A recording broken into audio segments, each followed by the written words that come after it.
नमस्कार।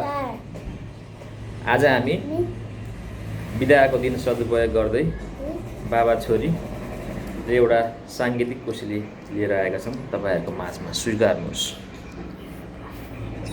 लाको माया अर्कैलाई चन्दा भो, आउने जाने मूल बाटो बन्द भो, रानी घाटैमा किन काँडा रोप्यो नि निर्माया,